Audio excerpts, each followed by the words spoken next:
Hello, everybody. I'm Sean Reynolds from Sportsnet, about to be joined by Ken Weep from the Winnipeg Free Press.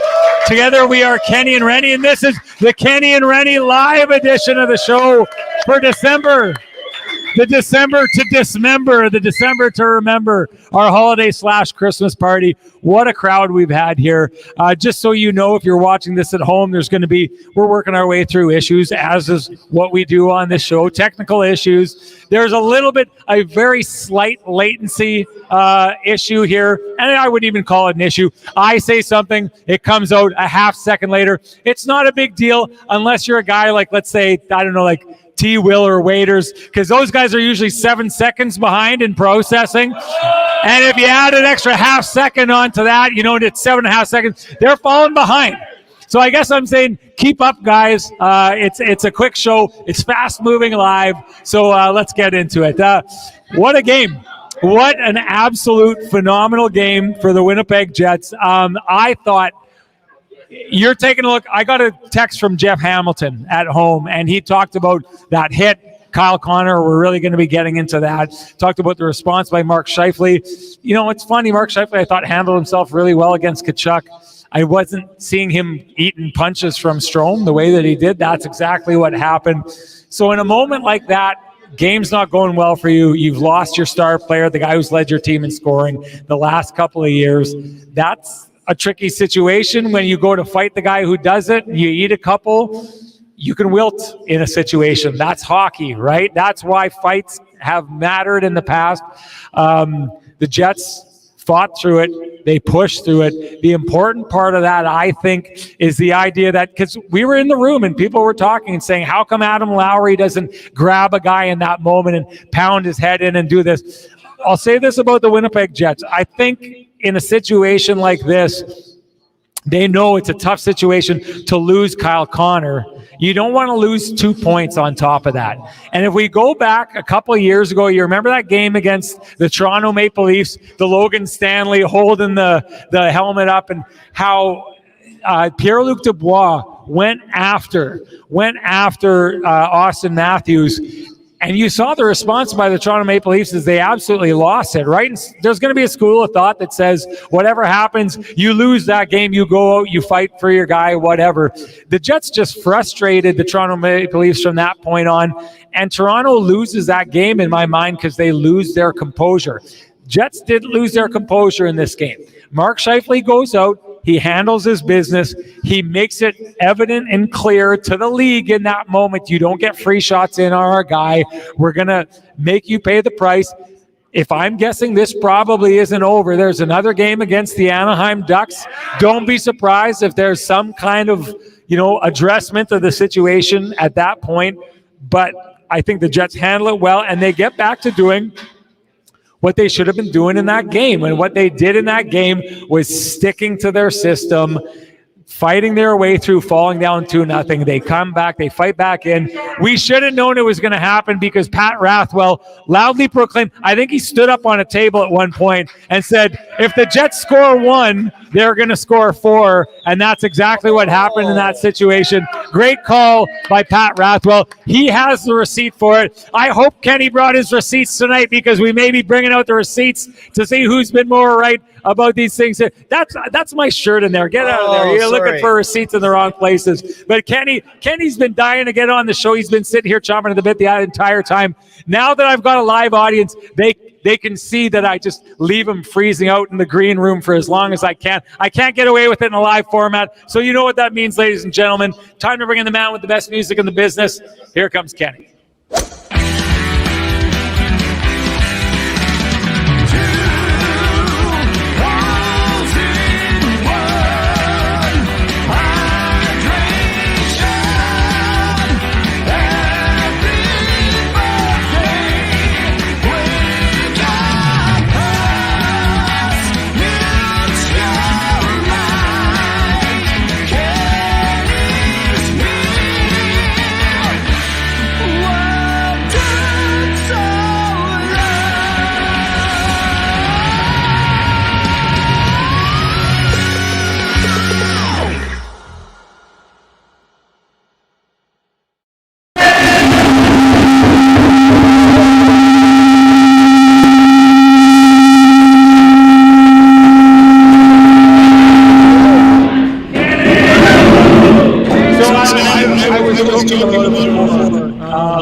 This is like one of those twisted videos. Tristan rocks so hard. It's like at the beginning of that, I want to rock, the kid says, shut up, guitar, goes mad, right out of the room, we're not going to take a video. That's what happens with Tristan Rivers. Tristan Rivers drops this. We played Sean's headband.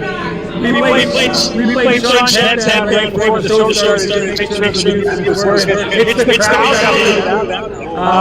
But hey, Tristan Rivers is actually going to work here for a little bit in the background. Just trying to make this hopefully it's going well at home. But bringing Kenny in. Kenny's done with his writing. Ken, what did you think of that game? Well, Sean, taking all the good material. No, I enjoyed we talked a lot about Connor so far. No reports. Turn down the mics. Sure. Yeah, I can do that. Yeah. So can you do your thing? I'll work on this. Yeah. First and foremost, the person on the YouTube channel. Keep watching. It's coming through my computer, I think. It's okay. You keep doing your thing. We're going to get to you here live. It's coming out of your computer. It's beautiful. Just so that you know, that was not really the report that Kyle Connor was done this season. That's some person impersonating me. We don't have any reports in terms of how severe the injury is. So we didn't really address it. So we'll have to wait and see. It'll be one of those situations where we won't know for a while. You can hop right in. Fill the speakers and speak up. Okay, that's what we're going to do. We'll go with that. Ken, are you done or you got more? No, I'm not done. I don't think people came here to they saw you eat at the pizza buffet. They know you've got more of an appetite than that. So let's see what you got. Sure. Well, we were also wondering what was going to fill in the top line. Kyle Connor's done there. Also saw a lot of Aaron. Important return for Vladislas Mestikov. And Josh. We talked about Josh the last week. Mark Scheifele is his best game. One of his best games. As a Jet? Yeah. As a Jet? Wow. Impressive. Played a ton of minutes, 2 primary assists. Just another incredible effort by 44. Ronan's talked about him taking over. And it was really good again. On this. Okay. It's coming. Do you want to just hop in here? And Tristan Rivers, I think, is going to make it. Does it sound okay? Now you've got it in here. Are we good? Should we try? Check 1, 2, 3, 4. No, I have it yet. So we should also talk about Connor Hellebuyck. I mean, another solid effort from him.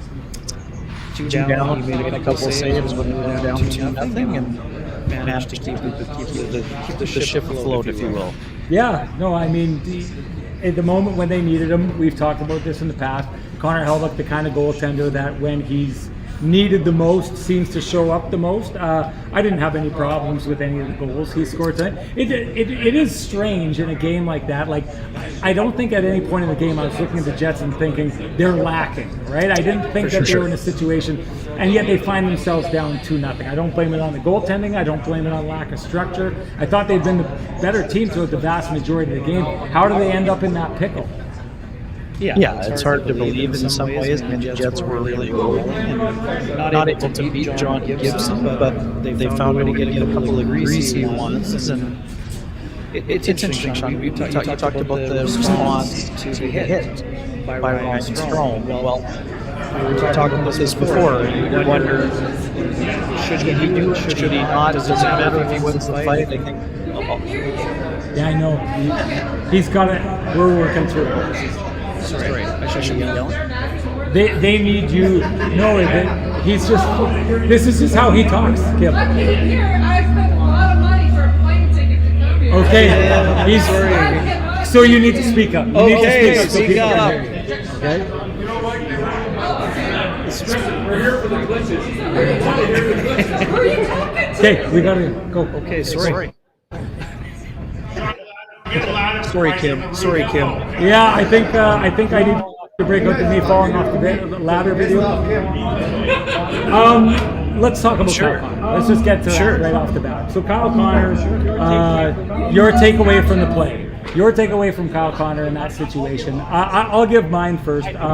I think it's a dirty play. I think there's no play. I don't think there's ever been room for that in hockey. I think Ryan Strome,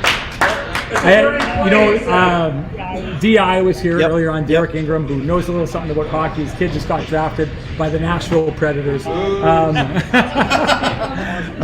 Nashville Predators not super popular here, but DI knows a little bit something about hockey. He says he does point out Ryan Strome, that's not his MO. Like, you look in the past with Ryan Strome, that's not the kind of player that he is. I don't think it's very representative of Ryan Strome, how he plays. But at the same time, in my mind, there's no doubt, absolutely no doubt, that he leans in with the knee, right? The difference between two players running into each other, straight-legged, knee to knee, to me, that kind of stuff happens. It can be disastrous. But when one player is leaning in and locking out the knee, there's no danger for that player who's locking out the knee like that to have any kind of problems with his knee. And there's so much danger in that situation. I think that's what we see in that play. Like, whether or not Ryan Strome is that kind of player, in that moment, he's that kind of player. And Kyle Connor looks like he's in a lot of trouble because of it. Yeah, I mean, Ryan Strome's not trying to injure Kyle Connor, but it's incumbent on the hitter to catch body in that situation. You can't catch your leg, and you're trying to brace yourself, but you have to make sure. Sean, you got the line from Jamal Mayers. It's on the hitter to ensure he finishes the hit on the body. So I hate the play overall. Yeah, it's a terrible play. Kyle, it didn't look good. I mean, we know that Kyle Connor didn't put any weight on it. We know our point of reference from this year is Gabriel Vilardi. Gabriel Vilardi tried to put some weight on his right leg when he left the ice and couldn't do it. He was out 4 to 6 weeks. If the Jets are lucky, he'll miss. It'll be a sprain and not a tear, but we'll see what happens. Let's move on to Vladimir Mestikov coming back in that game. I've been pretty vocal about this. Let's take it in this direction. Who in the audience here thought Kevin Cheveldayoff, at the time, be honest with yourself, who thought Kevin Cheveldayoff entirely whiffed on the free agency last year, or not free agency, on the trade deadline? Who here is one of the people who is like, he should have been doing more? I don't buy it for a second. All we heard was, because I thought I was one of the few people who was not telling them to go absolutely all in, right? And so if you take a look, tonight's game is another really great example of Kevin Cheveldayoff and what he did at the trade deadline last year. Who makes it happen in this game? You've got Gabe Vilardi scores the game winner. You got Mestikov doing his thing. From the year before, you've got Morgan Barron who scores a goal in this game. This is the fruits. What if I move away from him and see if it works? We're picking up each other's lines. Where he was extremely, I thought, unheralded. There was a lot of people attacking that. He went out, quietly took care of business. Goes out and gets a guy like Vladimir Mestikov that the rest of the league honestly seems like they've forgotten. Right? And you've got Nino Niederreiter chance, by the way, breaking out here tonight after he scores the goal. People absolutely excited about Nino Niederreiter, as they should be. Re-signs. Again, I'll say it, not only does Kevin Cheveldayoff go out and get guys that have been huge for the culture of this team, but difference makers like we see tonight. But all over again, you've got these guys who decide to stick around. Kevin Cheveldayoff, like for the guys who win, the GMs who win at the trade deadline are typically the guys who go get the big shiny toy, right? Like that's Patrick the ones Kane. I'm not saying not always, but I'm saying that's what we perceive as being the success of the GM at the trade deadline. Kevin Cheveldayoff goes out and gets a bunch of the character of this team, which was one of the things that Rick Bowness has said they needed to address, and they came on and addressed this year. They go get character, they go get guys that help, they go get depth, and now they go get guys who stuck around and decided they wanted to be Winnipeg Jets. And I think this is just another one of those games where you take a look at it. Yeah, Mestikov gets it done on the ice. Niederreiter gets it done on the ice. Morgan Barron gets it done on the ice. Mm-hmm. I think this is one of those times you have to say, this is getting done on the ice because Kevin Cheveldayoff took care of his business for a couple trade deadlines in a row. And I don't think he's ever really fully got the credit for it. No, totally fair, Sean. And it's even better now because Nemestikov signs, Niederreiter signs an extension. But, if you're Vladislav Nemestikov and you start the season on the fourth line, there's a piece of you that's kind of wondering, why did I sign a 2-year deal? Well, we see it in game 26. He comes back right into the lineup. It is plugged in. Okay, yeah. Sorry. And now he's on the second line, right? Immediately onto the second line. He's the guy that Rick Bowness asks to spark Gabriel Vilardi. And who scores the game-winning goal? Gabriel Vilardi, right? So, yeah, it's interesting. I mean, Nino Niederreiter signing the extension is huge for the Jets, but they totally changed their complexion of their forward group, right? All we talked about last year during the swoon, the team, they didn't go to the blue paint. What does Nino Niederreiter do? What does Vlad Nemestikov do? What does Gabe Vilardi do today? They're living in front of the blue paint. So, and you're right. I mean, the Jets identified a certain type of player, guys that wanted to be here, and now they're here. No doubt. I do think this is, since we were talking about receipts before, I think I've been saying for the last number of shows, the little drop that we saw in the second line, I thought Vladdy Nemestikov. Like Vladdy Nemestikov goes out and then all of a sudden things start to dip. I've been vocal on this. I think it's an interesting situation because I still think all roads lead to Vladdy Nemestikov is going to get put down onto the fourth line when this is all said and done. If there's ever a player who had a reason to be upset that he's not getting maybe the ice time he deserves,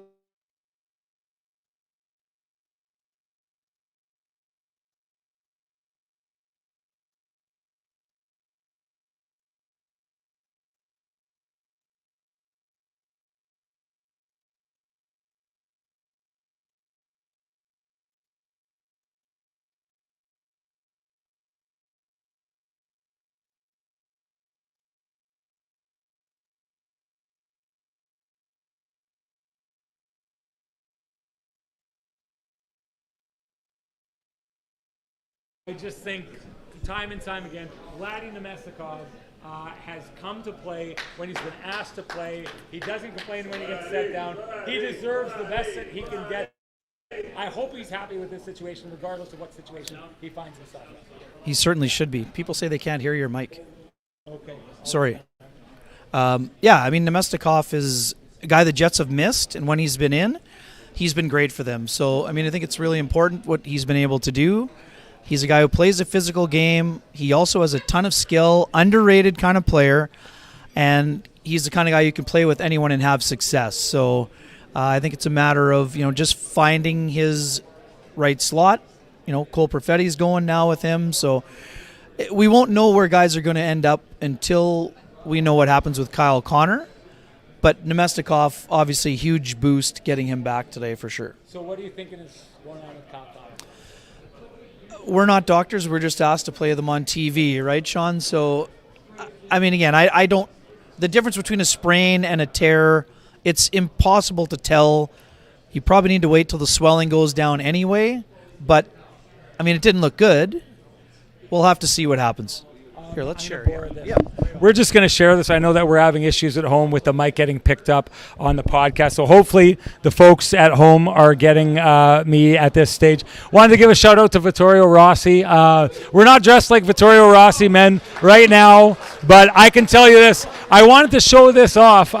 My cousin Deneen came by here today and had this shirt made for me. It's the K&R with the Sean's headband characters in there.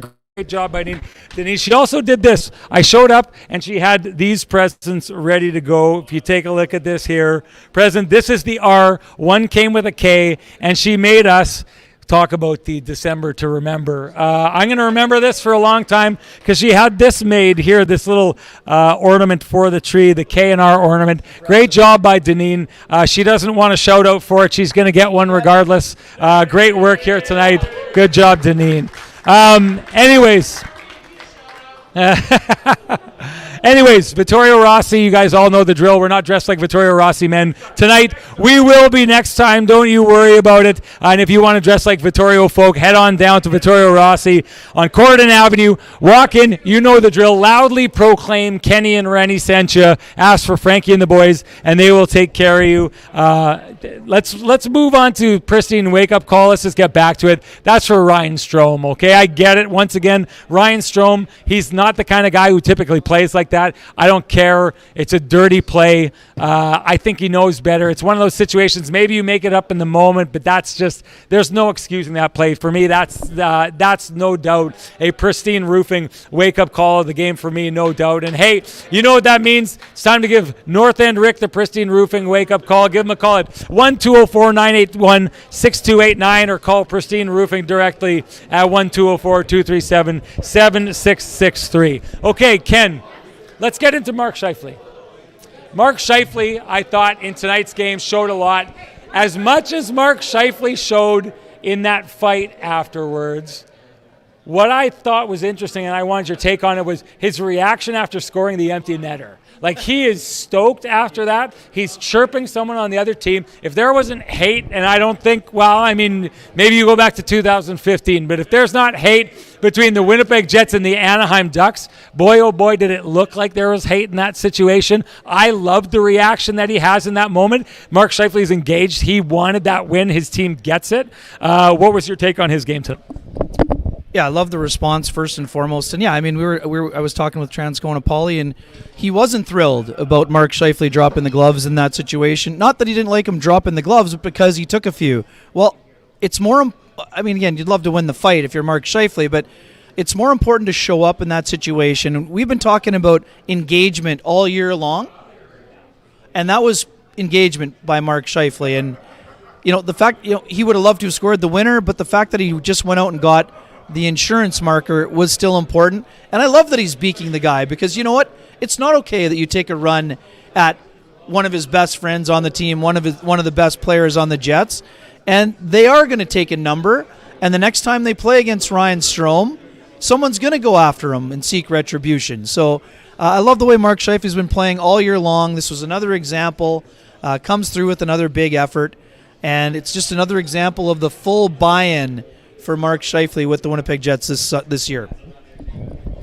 I agree.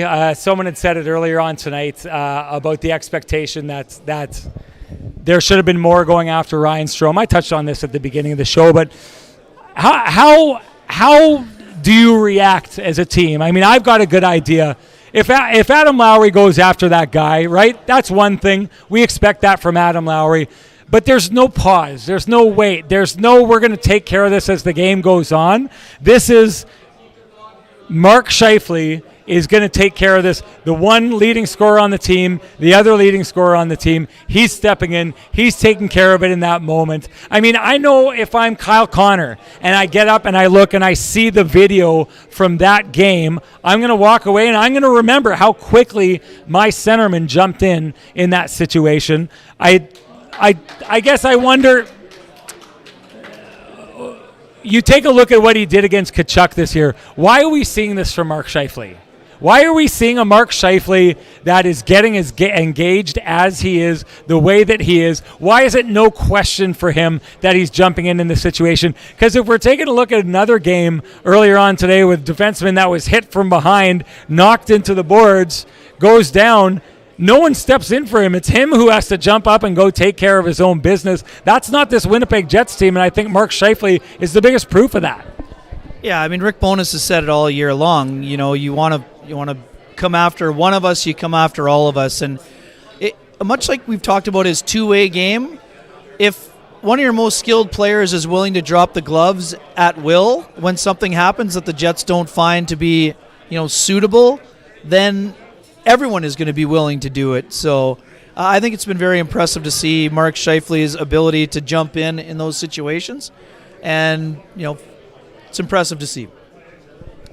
So just so everyone here knows at home, it's gone off the rails a little bit here. That's no problem. We're going to make this work. I'm fairly certain. Everyone let us know. See you later, guys. Everyone let us know if they're seeing or hearing what they need to hear from home. I think we are at this stage. Ken, time for you to give Sweet Lou a shout out. Sure. For folks in the chat or folks in here that are looking to have some realty needs met, you can contact Sweet Lou Ferlin at Royal LePage Dynamic Realty, 204-791-9971 or 204-989-5000 at the office. Lou at louferlin.ca. That's LOU at LOUFURLAN.ca. Lou Ferlin, excellent realtor, excellent human being, and excellent supporter of the community, including this podcast. Okay, I wanted to give a shout out to the fourth line for showing up again on this day. I thought the last game was won by the fourth line. That's the depth that we keep talking about with this Winnipeg Jets. They had seemed, in my mind, to be a little bit absent for a little while. Like, I know that you can't expect that fourth line to be carrying this team, but I did think that they'd been gone for a little while. And while you can't lean on your fourth line, you should be in the situation, I think, where you're getting a point out of them once every 3 games, maybe every 4 games or something like that. But their response again tonight in a game like this, give me an idea of the place you think they feel they have on this team. Yeah, it's important. We talked last year about leadership and guys feeling like they're part of it. Well, David Gustafsson feels part of it. Morgan Barron feels part of it. He's not just a guy who jumps over the boards after a power play and gets to go on a bump up shift with Adam Lowry, right? So, fourth line is important. We talk about depth. Like, Alex Iafallo started on the fourth line today. Alex Iafallo, the same guy who filled in on the first line for over a month. That's important. But you're right. I mean, these are guys who need to produce, do more than tread water, and that's what they've been doing. If you can play them 10 or 12 minutes, 13 minutes, that's a good sign, and that's what they've been able to do lately. Obviously, those guys getting more ice time in a game where they lose Kyle Connor, but, I mean, overall, they've really done a nice job of earning their minutes, and it allows Rick Bowness to have confidence. They were getting shifts in the last 5 minutes protecting a 1-goal lead against the Colorado Avalanche, and not a lot of coaches doling out those type of minutes. Well, I think it says something about, and this isn't just the fourth line, right? Fourth line's got to go out. They've got to earn their minutes. We get that. That's how it goes. I think in a lot of cases they have. Again, I think they needed to see more from them for the last little while. They're starting to see it now. But I think a good chunk of this is the idea of how the coaches have handled this and the slice of the pie that they've given that line. I mean, if you do that, you can't help but have an engaged team. And I take a look at that Colorado Avalanche team, and you take a look at that last game, and you think to yourself, who's more likely in that game to affect the outcome or score a goal to help you win that game? The Winnipeg Jets' fourth line or the Colorado Avalanche's line? And I guess the other part of that as well, and I don't know, Ken, I don't know if we felt the same about this, but all those years that the fourth line was probably underutilized with the Winnipeg Jets, if you think about like the mindset and maybe the hierarchy of the team, I was talking with someone about it earlier on tonight. Gary Galley always used to tell me about compression on an NHL roster. And his theory behind compression was the distance between the best guy on the team and the worst guy on the team. If that's a really, really wide distance, it's hard to have a really close team. But if you've got like Mark Scheifele, who I think is the Winnipeg Jets' best player so far this year, and the guy who's probably their, Axel Jonsson-Fjällby who comes in here. If you see those guys chatting in practice and having a good time, if you see Axel Jonsson-Fjällby coming to the bench and getting stick taps from all the main guys on the team, you've got what you call compression. I guess, where do you think the Jets are at? What does the fourth line tell us about where the compression is for the Winnipeg Jets? Well, it tells us that they need to play well all the time, because Axel Jonsson-Fjällby had his best game of the year and he was still a healthy scratch today, right? Yeah. So and it wasn't because it wasn't a penalty to him, but he was the best option to come out, even though he made an important play on one of the most important goals in the game. But the fact that he feels part of it allows you to know that it's not just over the boards for 6 minutes and the rest of the cookie minutes will go to the top line, and that's important for the Jets too. And I think it goes that way on defense too, because we've been talking about the defense a long time. We always talk about trying to earn it. Well, Logan Stanley's had a couple decent games. He earned a third. Well, did he earn a fourth? I'm not sure. But the fact that we're having that conversation tells you that everybody feels like they're a part of it. Now, a game against the Sharks, would it behoove them to put Declan Chisholm in, or do you go back to Nate Schmidt? I mean, we'll see what happens. But the Jets have won 4 in a row, and we'll see. Right, I mean, there you go. Logan Stanley is playing well, but so are the other guys. So I'll be curious to see how the coaches handle that. But the fourth line, definitely, they feel like they're a part of it, and the production will only help that feeling. So that's the one I find interesting. So people are talking about Stan and how he's playing well. Big Stan. Who here thinks Stan has earned his ice time so far? Do we have... See, I think that this is probably, with the fan base, it's probably a little bit split. I know some people want Schmidt back in. I don't know that I've seen Big Stan do more than Declan Chisholm did when he was in. At this, I mean, he gets walked by Nathan McKinnon in that game. I would put it like this. I guess I'm at the stage where people come up to me and they say, who's in next game? Is it Schmidt? Is it Stan? Is it Declan Chisholm? I have no idea, because at this stage, I don't know that I know what the criteria is for the coaches for who gets in the game. Declan Chisholm, to me, didn't look like he deserved to be taken out of the game. Probably the same thing as Stan. Nate Schmidt didn't look to me like a guy for a while there that was like begging to be taken out of the lineup. I know he's the first option. I know there's a lot of people who aren't very happy with him, but what do you think the strategy is with the coaches at this stage on who that sixth man is going in and why? Yeah, Sean, I'll take it a step further. I don't think that Declan Chisholm deserved to have a reduction in minutes in Game 2 when they went 11-7, personally. I thought he was really good in Game 1.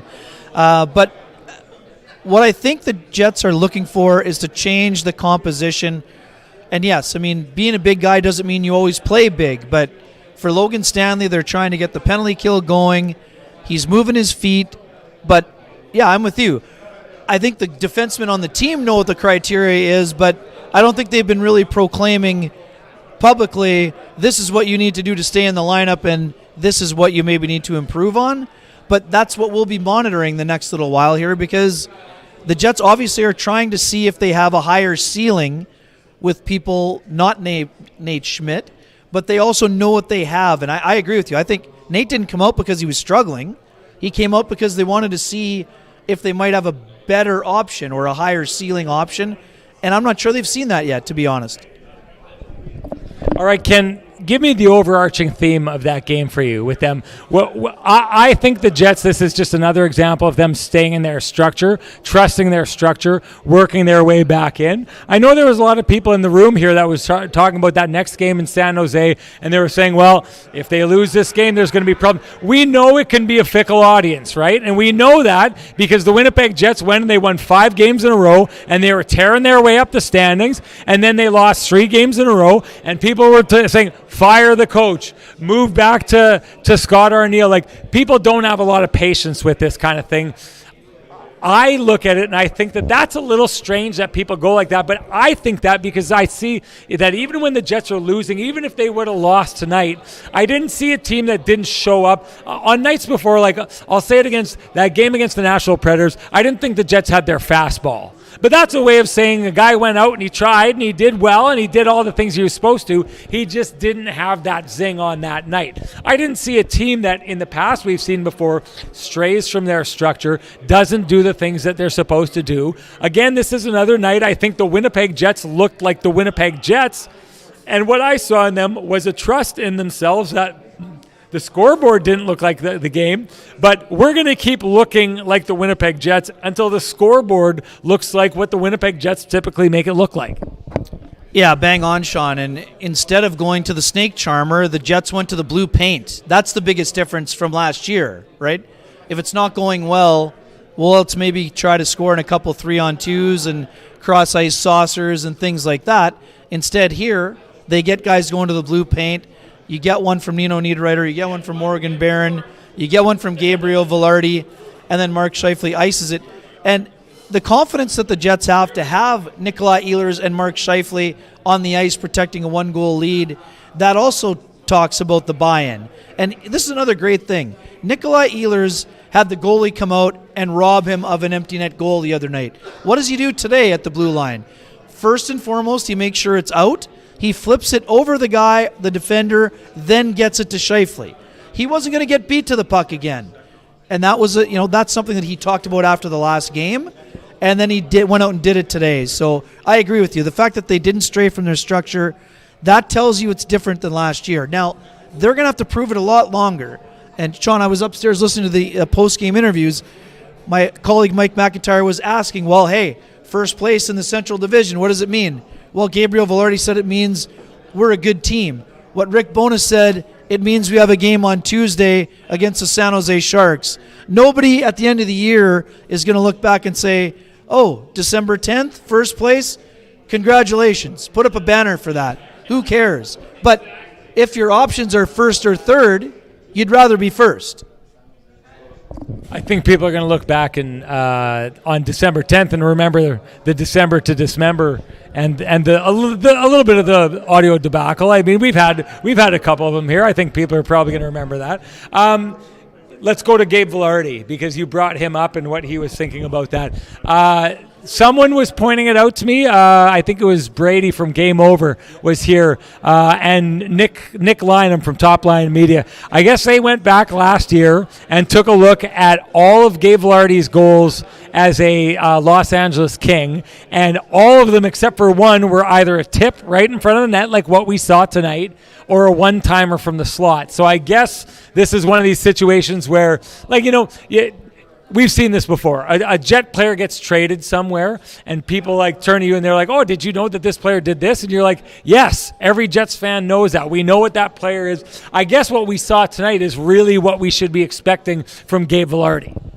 Yeah, and it's interesting. Rick Bowness talked about it on the post-game interview as well. He goes, I need Gabriel Vilardi to play with confidence, play aggressive. He'll live with the mistakes, because we know he hasn't played his best, and we know he's trying to make up for lost time. We talked about, how long did we talk about Nikolai Ehlers needing after missing most of training camp? Well, Gabriel Vilardi missed more than twice as much time as Nikolai Ehlers. So while everybody else is rolling in game 26, he's trying to play catch-up. So some nights you get 13 minutes.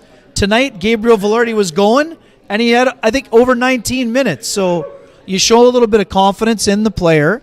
The player responds. So, and I think that he's just starting to scratch the surface, everyone here. This guy is an impact player. I know that when Iafallo went up and played well, everyone's like, don't worry about Vilardi. Well, the Jets got Gabriel Vilardi to be a 30-goal scorer, not just to be a complimentary player. So this is a guy that's going to have a big impact on this team, especially once he feels confident. And Gabriel Vilardi said, I've been putting way too much pressure on myself, not to just chip in, but to be a difference maker. And today, he was a difference maker. I know that it's been called for, maybe not in the chat room. It's right here, everybody. It's been called for. They want more Tristan Rivers music. So here it comes, everybody. You wanted it, you got it. Let's make this a Sean's Headband version of the live Kenny and Renny show. Here we go.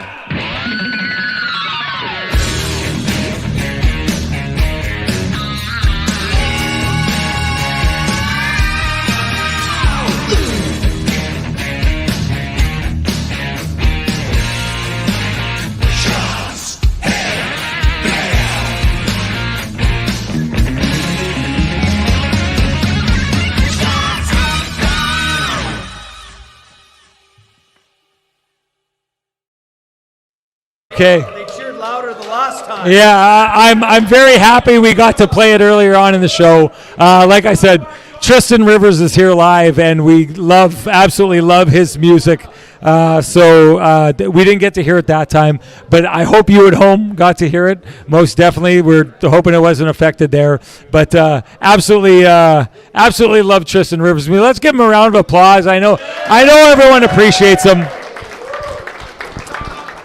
I know we appreciate him like crazy. What a guy. Okay, let's go down this road, because really, Ken, this is the big question going forward, because the Winnipeg Jets were in this position last year more than once, where they rolled in, they got into first place, and then how do they hold it? Rick Bowness would always say, you've played your way into the position of being in first place. Now you have to earn staying in that position. And let's be honest with ourselves, that's where the Jets fell down.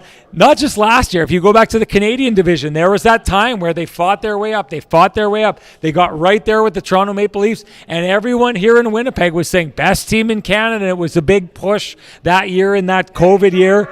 And what happens in these situations? Typically, the Winnipeg Jets reach the top of the mountain, and they're not overly interested in staying there. They find themselves going down the back end. Now, Tico Napoli saying exactly what I think, but that's the question. I think it is. I'll explain afterwards, but I'm going to hand it to you first.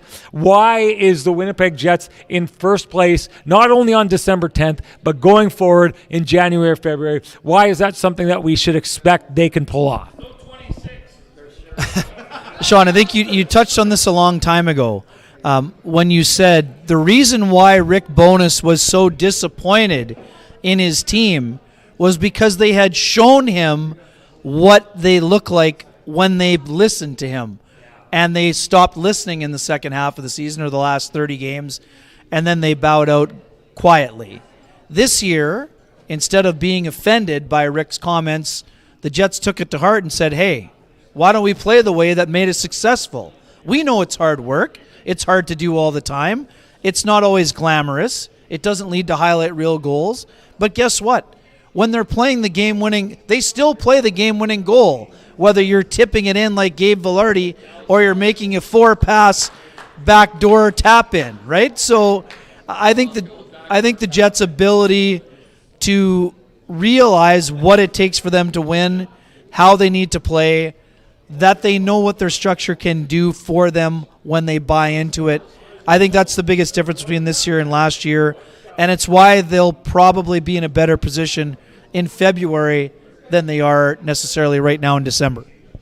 Okay, we love talking about receipts on this show. It's one of our running jokes, and I love it when Ken does that, because Ken literally is like, he'll say something, and he'll plop down the receipt of what he said. I'm going to pull out one of my receipts from last year. People will remember this if they were paying attention. Right after Christmas last year, the Jets went on a real heater, right? They won a whole bunch of games in a row, and I came on the podcast from late December up until about January 9th, and I said, they're playing terrible. They're playing terrible, unsustainable hockey, and they're pulling it off. This is the kind of thing that you see right before the bottom drops out on something, okay? Now, I know that people are saying, I'm the fun police, and I'm going to drop that. Now, this is exactly why I think that this is sustainable. This isn't Mark Scheifele disinterested and, going out and trying to snake charm your way through a game. This is Mark Scheifele jumping in for the second time this year and throwing fisticuffs because he thinks that's what the team needs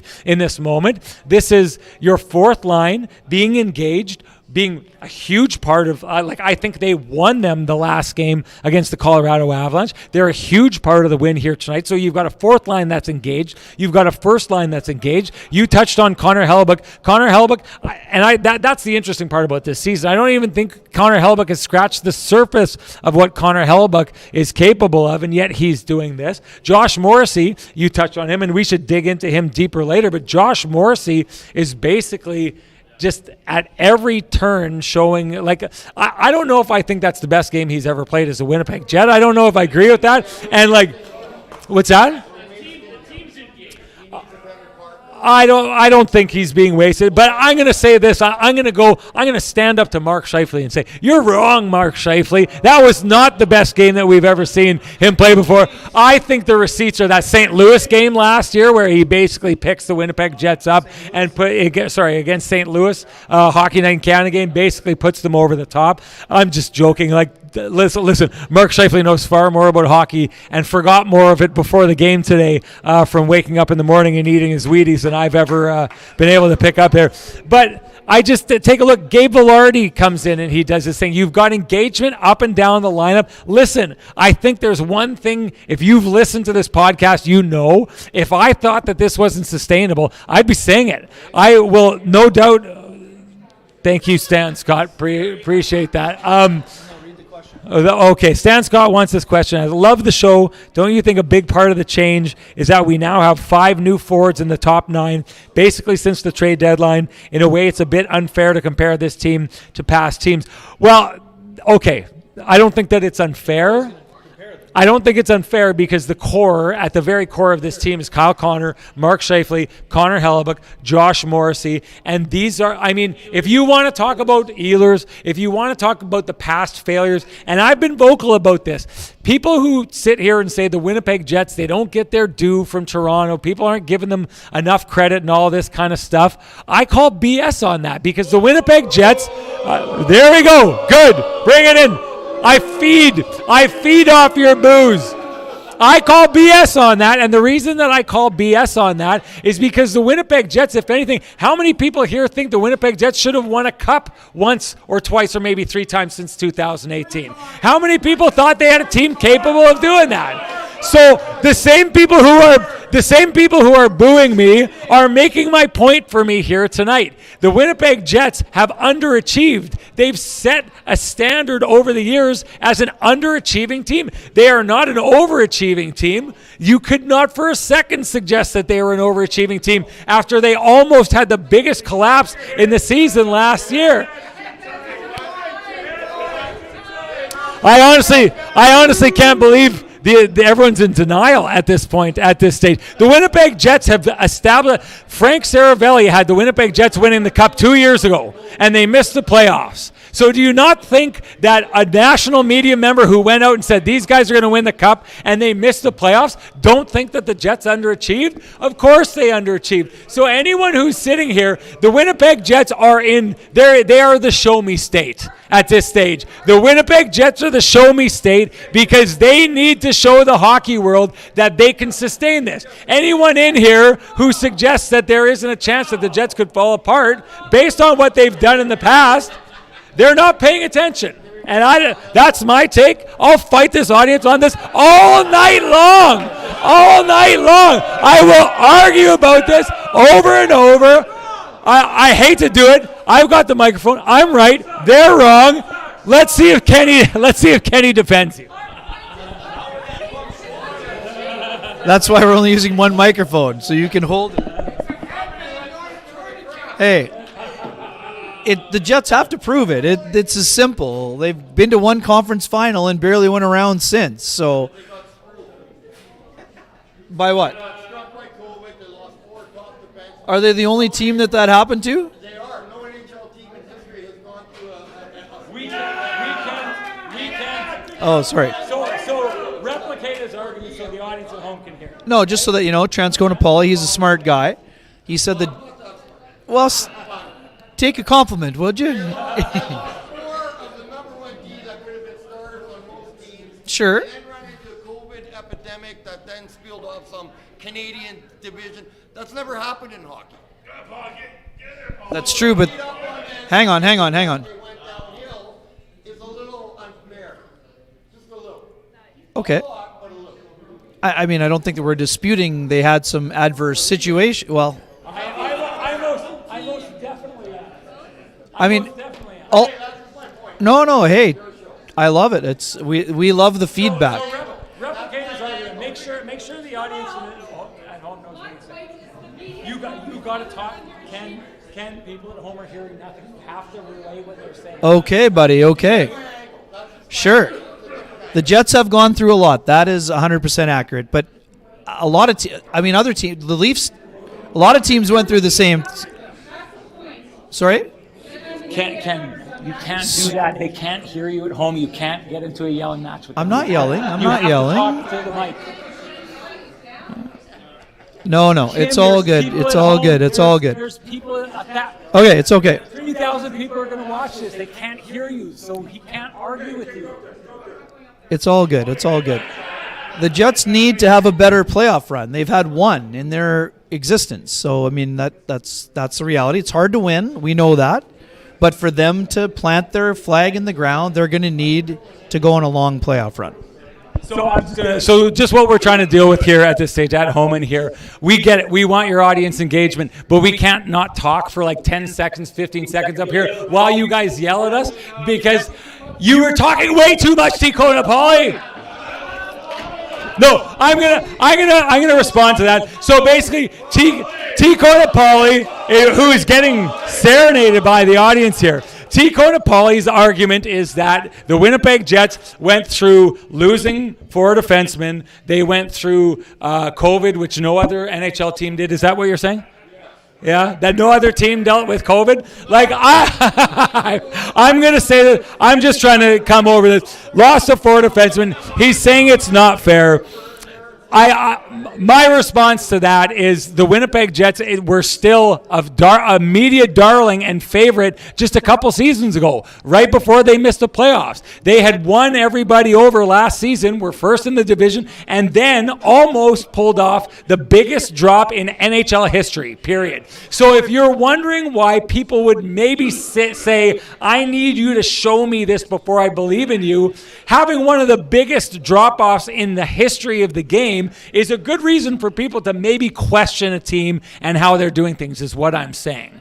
Now, I'm not discounting that they lost people, and I'm not discounting that COVID didn't affect them. I think you're playing a little loose with that. Every team dealt with COVID. Maybe the teams in the States had it a little bit easier, but the Montreal Canadiens went to the Cup final that year, dealing with everything that the Winnipeg Jets were dealing with. So my response to this, I think we're getting into the stage now where we're trying to address, are the Winnipeg Jets an elite team, right? People are asking that question. And the answer to that question is, in this moment right now, the Winnipeg Jets are an elite team. Is that a cop-out? You're damn right it's a cop-out. No, it's a cop-out for me to say it, because then if they fail tomorrow, I say, well, in that moment, they were an elite team, and after that.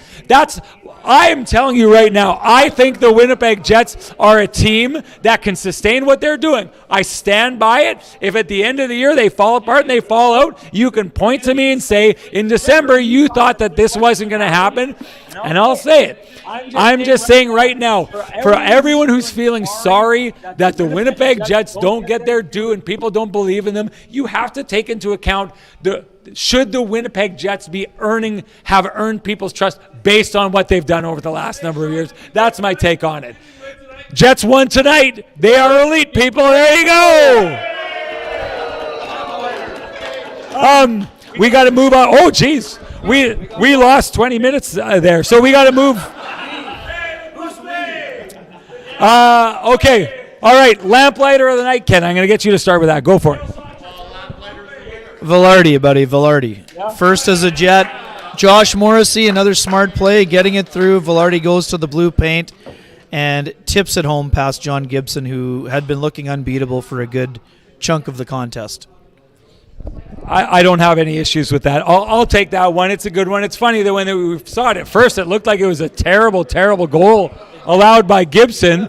It was such a under-the-radar tip that I don't even think people saw it was the tip. But when you show the angle from the side, it is like a crazy redirect. It looks like Gibson's trying to. And Tico Napoli will get this. He's a goalie. Looks like he's trying to catch it up here, and then the puck ends. It looks like it goes through him on the rebound, on the replay from the side. It's straight down. He doesn't have a chance on that. It's a gorgeous redirect. Great job. Were you kind of surprised that they didn't try and challenge it in that moment? For high stick. Yeah. It was close. I would have thought at that point in the game that maybe they would have tried it just as one of those. I would just say, if it was close, they would have challenged. If it was that close, they should have challenged it. Well, it's not that simple, because if they challenge and they don't get it, then they've got 2 minutes, a 2-minute penalty, and they can't get back into that game. So to me, that's a coach saying, I don't think the refs often change their minds, and I want to show my team that I believe they can score their way back into this game. But I don't know. I took a look at it, and I thought, that said, if the goalie's trying to catch it up here, it's probably around the bar. I think in those situations when it comes to a high stick, I think it's not, was it a high stick or was it not a high stick?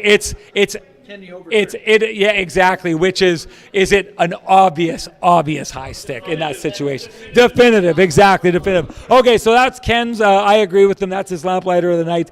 You should share with us your lamplighter of the night, like a lot of people did right here.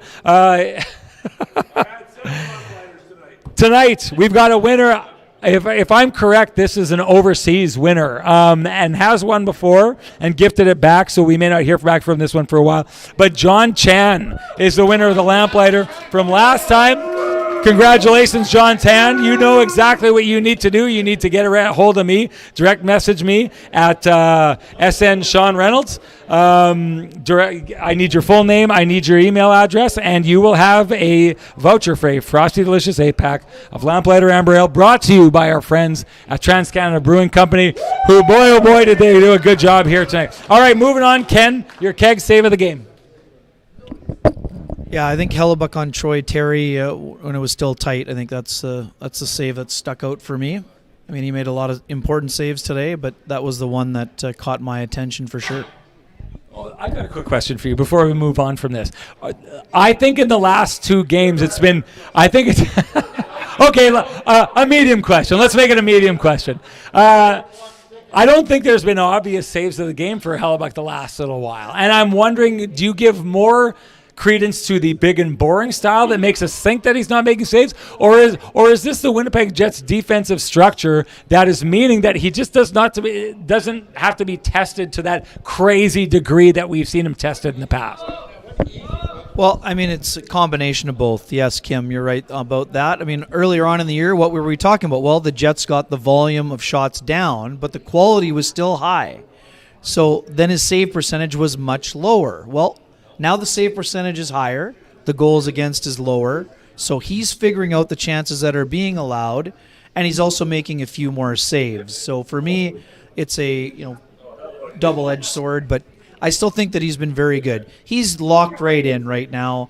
He's saying all the right things, and no big deal. I'm just playing my game, having fun. But for him to not allow many softies has been really important, and the fact that he's cranked his numbers up has allowed the Jets to feel comfortable. They don't think they're giving up 3. At the beginning of the year, they were almost guaranteed to be giving up 3 or more, and they've got it sorted out. Hellebuyck's back to elite level Hellebuyck, and that's a scary proposition for other teams. I don't know if I'd say he's back to elite level Hellebuyck. Like I'm not. I know you're going to go with numbers. I'm just saying what you're seeing from him. He doesn't look to me like he's like that Hellebuyck that is like kind of gets in teams' heads. I'm not saying that he's playing poorly. I guess what I take away from this is I think that the Winnipeg Jets defensive structure is the true star. I think that if you had, there's a lot of goaltenders that you could cycle in and out of the Winnipeg Jets team right now that would look really good. It doesn't take anything away from Connor Hellebuyck. I think what the Winnipeg Jets are doing this year, and it's a good thing, Winnipeg Jets are robbing, in my mind, Connor Hellebuyck of the mystique that he's carried because he doesn't have to be superhuman anymore. They've made it so that we've seen this guy for 5 years has to be superhuman at every single turn, and he doesn't have to be behind this Winnipeg Jets team. And really, that's not what you want from him. But I do find it an interesting situation in that Connor Hellebuyck for years has essentially been the Winnipeg Jets, and as he goes, the Winnipeg Jets go. That's not the case right now. As the Winnipeg Jets go, Connor Hellebuyck goes right now, which is the way it typically should be. You don't see a lot of teams that rely entirely on their goaltender go very far.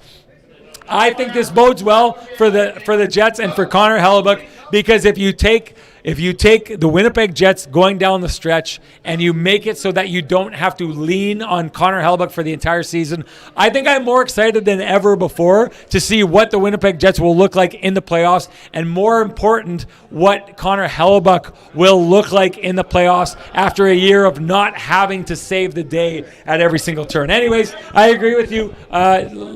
One quick rebuttal. He's played 20 games, and the reason why I said he's getting back to elite is because at one point he was over 3 for goals against. He's at 245, and his save percentage was sub 900, and now it's 915. And if we want to go to money puck, goals saved above expected 8.6. He was near the bottom. He's now 10th in the league. So to me, that is elite level goaltending. It's not average goaltending. It's above average to elite goaltending. You're cut off. He's cut off. He's cut off. That's enough. All right, the winner of the Keg Save of the Game. Hey, that's Ken's Keg Save of the Game. You should share with us your Keg Save of the Game. Why? Well, if you do, you're automatically entered to win a $50 gift certificate to the Keg. And the winner from last show, that would be Bobby B. Bobby B. T. Conan Pauly says that Bobby B is a good guy. I won't hold that against Bobby B, that he would fraternize with someone like T. Conan Pauly. So that's Bobby B. Hey, Johnson Group got you covered. Play of the game. Yeah, I mean, that's got to be Scheifele stepping in for his teammate for me. One and only. I think that's a pretty clear play for this one. Yeah, I don't think we can argue with that. To me, that's you nailed it. You got it. And hey, do you run a small business in Canada? Look to Canada's #1 employee benefits plan, Chambers Plan, to give you a competitive edge. Chambers Plan is the simple, stable, smart choice for over 30,000 businesses countrywide. Visit chamberplan.ca to learn more. Okay, we have to go in this direction. I know we don't have a lot of time, but we have to. If Kyle Connor is out for a significant amount of time, give me the idea. I don't want to, I mean, you can dive into what the lines look like, this and that, but what is the effect? What kind of effect can, a lot of teams, let's put it this way, a lot of teams would not survive the loss of a player the ilk of Kyle Connor. What happens to the Winnipeg Jets if Kyle Connor is out for a significant stretch of time? Yeah, I mean, it's a massive blow if that's the case, but what I would say is that the Jets, I mean, they're not apples to apples players, but the Jets played with Nikolai Ehlers without Ehlers for 37, 38 games last year. So you're missing a top 6 scorer. Kyle is the most pure and natural goal scorer on the team. So you're not going to have to change your style, but you can't be reliant on one guy. And the Jets haven't been reliant on one guy, so it's not as big of an issue as maybe you would think. They just have to collectively pick up the slack. I think we've talked about this, Sean. This is a Cole Perfetti opportunity to maybe get a chance with Mark Scheifele. It's a chance for Vladislav Namestnikov to stay comfortably in the top 6. Maybe Morgan Barron moves up in the lineup if Nino Niederreiter is called upon. But it's going to depend on the severity first and foremost. But let's just put it this way. I'm not expecting to see Kyle Connor for a minimum of 2 to 4 weeks, and it could easily be longer. So this is not to minimize Kyle Connor in any way. I wouldn't look at it like this. I look back on this, and I think the Winnipeg Jets right now, their success, if you take a look at like the amount of team goals they have, like 2018, you look at that year, Jets were something like 2nd in scoring and 5th or 4th in defense, right? When you've got those kind of numbers, you're going to be a dominating team. It's been interesting to try and tell stories on TV this year about the Winnipeg Jets because they really don't stand out in a lot of ways statistically when it comes to teams, right? And yet they're so successful. And I take a look at that, and again, I just fall back on what I think time and time again is the true power, the true strength of this team is the Rick Bowness system and the way they play it. I think it's designed to take players like their fourth line and turn them into game breakers that we've seen in that situation. A guy like Axel Jonsson-Fjällby comes up and go look at what's happening in the AHL. Axel Jonsson-Fjällby is not destroying the AHL and then coming up and turning things over. He's going out. He's probably an AHL player who comes up and is able to succeed because he's fast, he's speedy, he likes to push the play, he's disruptive, which is exactly what all the Jets are supposed to play like. So to me, again, the true star of the Winnipeg Jets system, I find, is the Rick Bowness system and their commitment to it. And should Kyle Connor be out for a significant amount of time, that's not going to change that, right? There's no reason for that to change. What it means is the next guy stands up, the next guy goes out and tries to track down the guy and forecheck the puck and turn it over. Mark Scheifele is still going to be capable of doing his thing.